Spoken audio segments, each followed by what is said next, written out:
Alright then. Hello, people of the internet, subscribers, and others.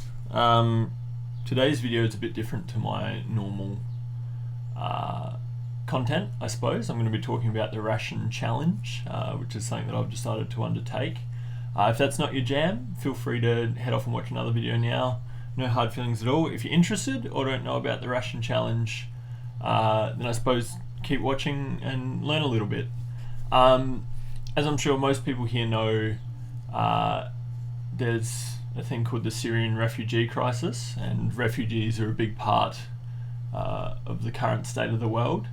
And thanks to, I suppose, if nothing else, a genetic lottery, lots of us are fortunate enough to end up in countries where we don't have to fear for our safety or the safety of our families. And others who may feel that fear choose to flee to greener pastures. However, many of those people, once they reach their destination, don't have their basic needs met for a variety of reasons. Now, I don't want to make this particularly political, but I'm genuinely ashamed of the way the Australian government treats refugees and many other groups within society. However, the Ration challenge is one way that I can hopefully help educate people that don't know much about the refugee situation, and also raise some money to do something good for a people that our government isn't necessarily supporting particularly well. I suppose, first things first, the way the Ration challenge works is I get sent this box from Act for Peace, which contains a few things. So I'll open it up and show you. There's 170 grams of red lentils, 85 grams of dried chickpeas,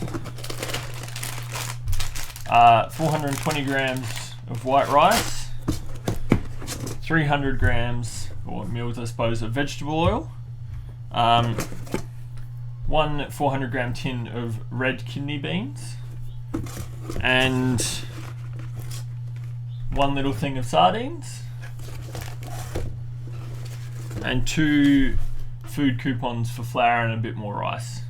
So I suppose basically the challenge in a whole is to live for a week on only what you see before you, or what I just went through. Now that works out to roughly 1,675 calories a day. Now, to put that in perspective, for those of you that might not calorie count or whatever, I mean I don't, but I've been recommended with my sport routine to eat about 2,815 calories a day.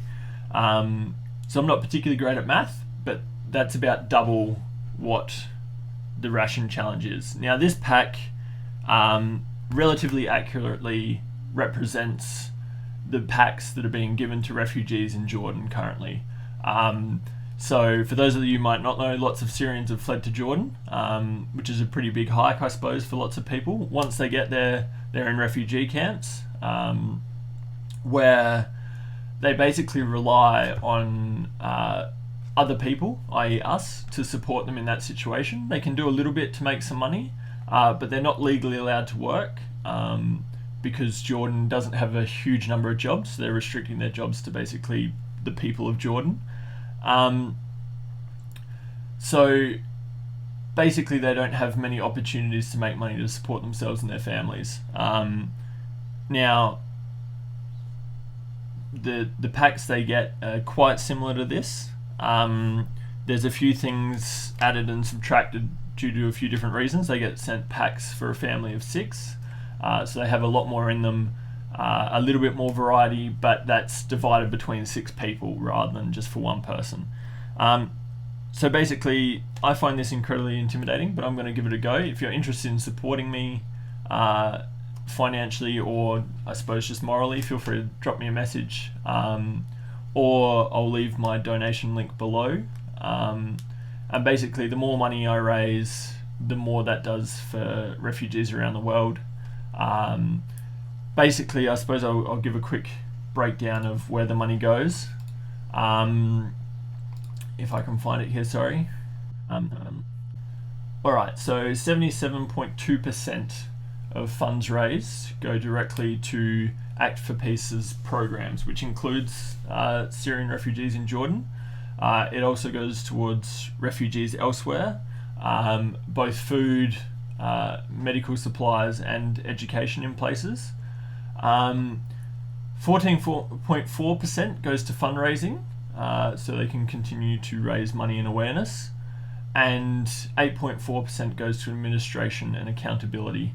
Now, there's a really good TED Talk, if you're interested, that talks about the way charities choose to break up their money and what's really efficient and not efficient and that kind of thing. If you're interested, go have a look for it. Otherwise, it's up to you whether you think the percentage going to the cause isn't high enough. But I'm going to leave that completely up to you to decide. Any support is greatly appreciated. But yeah, thanks for taking the time to watch this video. If you're not interested in donating, that's completely and utterly cool, but go and check out a bit of information about refugees and other issues going in the world. Try and learn and make informed decisions. And if you do that, then I think this video is worth it. So cheers for watching. Bye.